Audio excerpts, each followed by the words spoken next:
Bom dia, na paz do Senhor Jesus, um abraço a todos. Esse é o nosso devocional Bíblia no Coração. Mais uma oportunidade concedida por Deus, nós estamos aqui para falar algo da parte de Deus e que o Senhor Deus misericordiosamente abençoe e ministre esta grande graça na vida de todos. Eu quero fazer menção do texto bíblico que está em Atos dos Apóstolos, no capítulo de número 8, a partir do versículo 26, que na verdade, aqui é uma história e ela começa no capítulo 6, né? Ela começa no capítulo 6, que é quando o povo se levanta contra Estevão. Estevão está cheio do poder de Deus, da graça de Deus. Por que eu estou falando do capítulo 6? Porque é no capítulo 6 que os judeus, a igreja, descobre que há uma necessidade de escolher dentro da igreja homens capazes de assumir um novo ministério, que é o ministério diaconal. Nesse novo ministério, que é pela imposição das mãos dos apóstolos e pela palavra, eles oram, apresentam a Deus o ministério. Nessa apresentação aqui são 7 homens escolhidos. Entre eles está Filipe e está Estevão, né, que é os dois personagens que nós vamos falar a respeito aqui nesta manhã, uma rápida reflexão. Quando ele fala sobre Estevão, está falando de um homem cheio do Espírito Santo, um homem cheio de fé, um homem cheio de sabedoria. E ele traz um impacto muito grande à igreja naquele presente momento. Ele é escolhido por Deus, nomeado por Deus, ungido por Deus, e agora ele vai no objetivo de fazer o seu serviço, o seu trabalho. Mas que Deus tem algo além. E em alguns momentos ele chega a pregar a palavra, e nessa revelação da palavra, os judeus, eles ficam meio irados. Eles ficam irados. E eles procuram, então, matar Estevão, porque a Bíblia diz aqui no decorrer do capítulo 6, do final, e do capítulo 7, que quando eles olharam para Estevão, o seu rosto brilhou como o rosto de um anjo, né? De um anjo. Então, quando Estevão pregava, a glória de Deus veio sobre ele. E Deus, né, por meio de Estevão, impactou aquele local. E eles terminaram, então, apedrejando Estevão.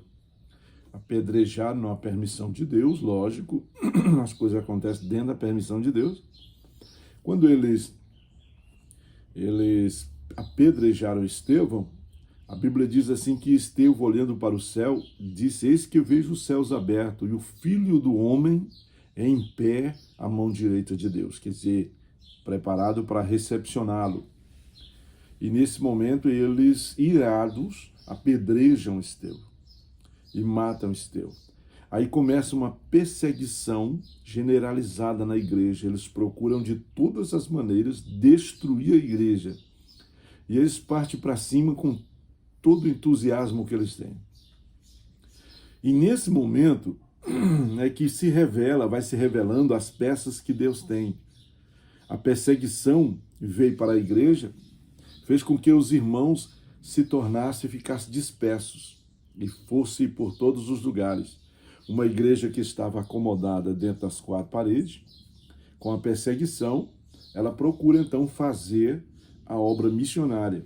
Em certo ponto, né, esse impacto ele é causado por uma permissão de Deus.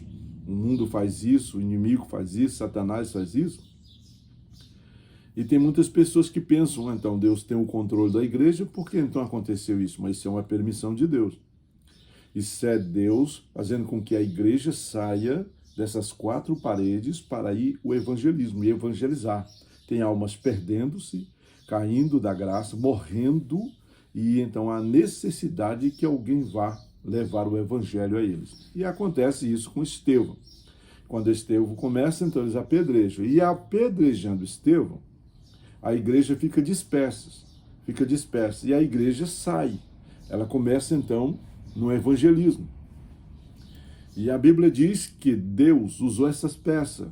E Filipe, no capítulo de número 8, ele é um dos diáconos apresentado no capítulo 6, cheio de fé, cheio do Espírito Santo, cheio de sabedoria, e Deus vai usar esse homem. O versículo 26 vai relatar aqui em que o anjo do Senhor falou a Filipe, dizendo: levanta-te e vai para a banda do sul, ao caminho que desce de Jerusalém para Gaza, que está deserto. Quer dizer, a partir desse momento, Filipe, que era um diácono que estava com os oficiais da igreja, trabalhando lá na igreja, nesse momento os outros continuam, mas ele recebe um novo ministério. E o ministério que ele recebe é o ministério dado por Deus para o evangelismo, para ir em busca dos perdidos. E ele vai. Ele tem o primeiro encontro com o eunuco de Candás, né? E quando ele tem esse encontro, ele prega a palavra, o moço crê, recebe Jesus como Senhor e Salvador da sua vida, batiza o rapaz, e ele vai, então, para a sua cidade, enquanto que o anjo do Senhor, a graça de Deus, o Espírito de Deus, traz Filipe de volta, então, para Samaria. Ao chegar em Samaria, Filipe, então, prega a palavra de Deus. E ele prega de uma forma tão graciosa, tão grande o poder de Deus na vida dele, que causou um impacto tão maravilhoso dentro dessa cidade, que esta cidade, né, ao receber a palavra de Deus, Filipe pregando, a igreja de Jerusalém percebe que Samaria está com as portas abertas para o evangelho. Então vai enviar Pedro, vai enviar João. Isso por quê? Porque a igreja de Jerusalém, por alguns momentos, até acreditava, alguns creram, que se findava ali, parava ali, porque as perseguições eram grandíssimas. Muitos crentes morreram, foram mortos, pessoas batalharam para que a igreja fechasse as portas, mas a igreja do Senhor Jesus, ela vence. Em todas as etapas da vida ela vence. Porque aquele que abriu as portas da igreja, que fundou a igreja, foi vencedor e é vencedor sobre o pecado, sobre Satanás, sobre o mundo e sobre a carne. Ele venceu em todas as etapas, chama-se Jesus Cristo. Até o texto bíblico de Atos, capítulo de número 4, o versículo de número 12, diz que a este nome é o nome Jesus, que está acima de todos os nomes. E não há salvação em nenhum outro, só neste nome. Então o nome Jesus é onde tem a salvação e o perdão dos pecados para todos aqueles que o confessam como Senhor e Salvador de suas vidas. Então quando Filipe traz essa mensagem que causa impacto, a igreja envia para lá. E eu quero aqui abordar alguns momentos rápidos para chamar a sua preciosa atenção para a reflexão, como é importante essa história. E Deus permite, em muitos momentos, que essa perseguição venha, que esses problemas aconteçam, não é simplesmente para nos provar ou só potencializar a nossa jornada, mas Deus permite isso para que nos aproximemos dele e possamos, em primeiro lugar, fazer a sua vontade. Nós estamos aqui para fazer a vontade de Deus, não é a nossa. Mas nós estamos abrindo mão de fazer a vontade de Deus, o mandamento de Deus, para fazermos as nossas vontades. Nós batalhamos pelas nossas férias, nós batalhamos pela nossa vida de lazer, nós lutamos pela nossa vida acomodada e nós procuramos, de uma forma tão grande, nos acomodar, que daí para frente nós envelhecemos, não prestamos, não vou mais fazer nada, estou de boa, encontrei a fonte, eu encontrei tudo, está tranquilo, eu não preciso mais de outra coisa a não ser disso.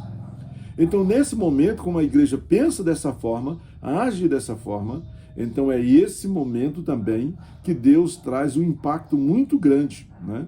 Ele quer, em primeiro lugar, chamar a nossa atenção para um fato de qual é a nossa missão. Qual é a sua missão? A sua missão é pregar o evangelho. Mas, de repente, dentro da sua casa, você encontrou certas barreiras. Você está encontrando barreiras dentro da sua casa.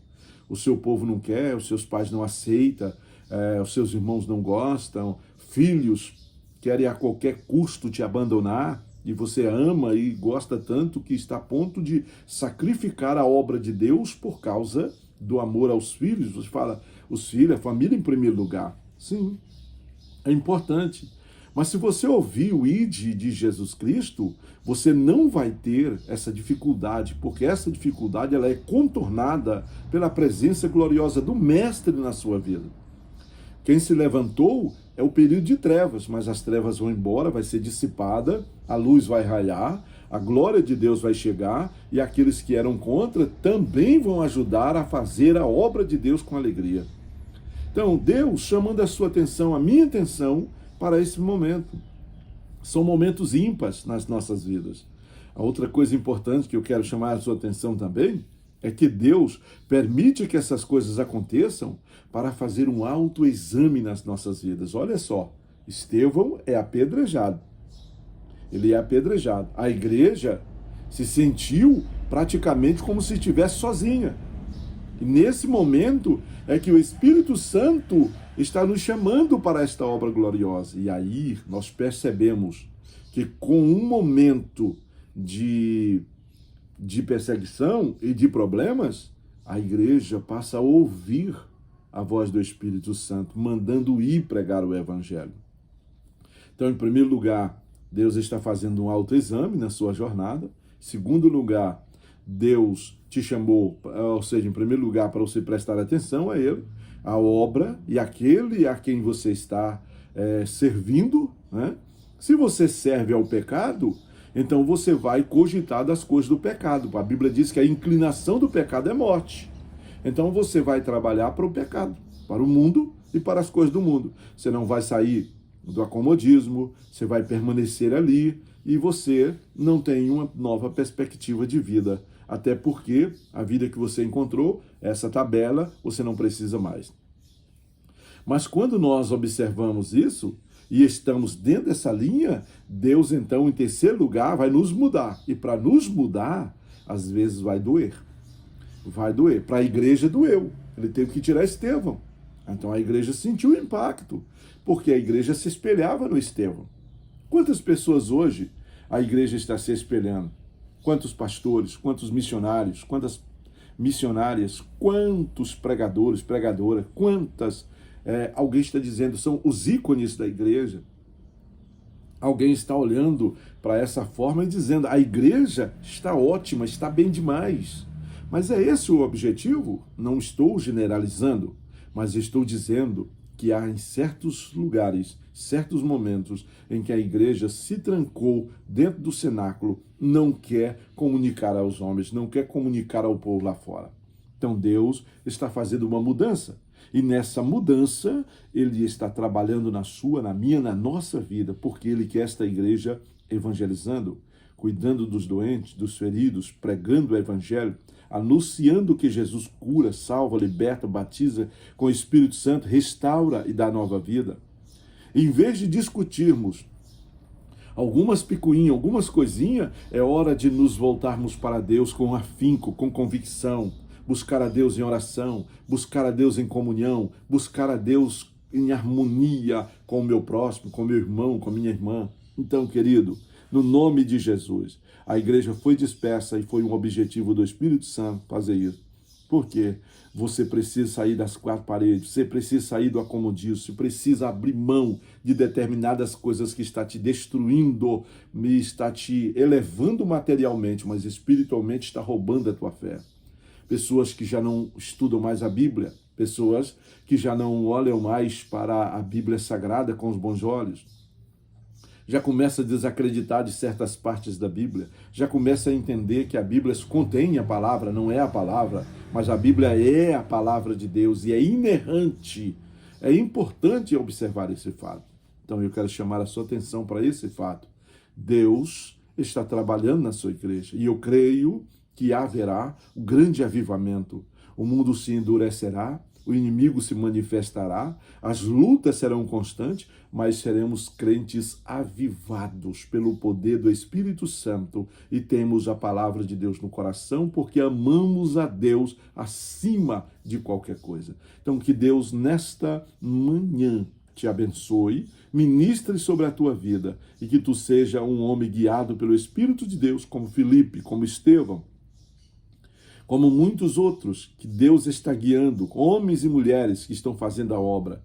Nesse nosso Brasil, Deus está trabalhando, levantando um exército de oração, um exército de vigilância, um exército que também faz parte de buscar a Deus em comunhão, restauração.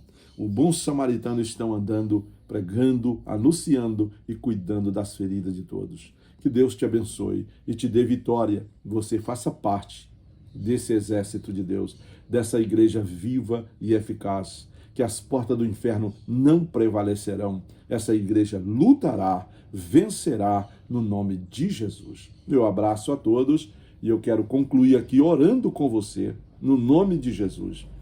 Não permitas, uma palavra, não permitas que para Deus te tirar desse anonimato, desse esconderijo, dessa caverna, desse lugar que você se escondeu, seja necessário que ele cause um impacto na tua vida com alguma coisa. Não permita isso. Isso quer dizer, Deus é maior, sabe? Sim, mas você pode se levantar, você pode vir. Vem para a obra de Deus, vem para a casa de Deus, vem adorar a Deus, vamos orar, vamos clamar, vamos cultuar a Deus e vamos semear a semente da palavra santa. Senhor Jesus, obrigado, Deus, mas eu te peço que o Senhor intervenha sobre aqueles que estão escondidos nas cavernas, como Elias se escondeu. Aqueles que estão escondidos em algum lugar, Senhor, debaixo de um teto, de 4 paredes, escondido no cenáculo. O objetivo do Espírito Santo é abrir as portas do cenáculo e que o Senhor abra portas para que estas pessoas reconheçam que só o Senhor é Deus e que estamos aqui é para fazer a tua obra, não é por hora de lazer. Um dia vai chegar em que nós vamos descansar em ti com alegria. Mas esse dia não é agora. Nós estamos numa guerra espiritual, em que o pecado não vai vencer, o mundo não vai vencer, a carne não vencerá, Satanás não vencerá, porque nós somos vencedores. Fomos nomeados pelo vencedor, nós somos guiados pelo vencedor e nós somos guardados pelo vencedor. Que o Senhor abençoe a todos e livre-os do acomodismo, levantando a todos. Em o nome de Jesus, assim te peço e também te agradeço no nome santo do Senhor Jesus. Um abraço a todos, fique todos na gloriosa paz do Senhor Jesus. Que Deus te abençoe hoje e sempre no nome de Jesus.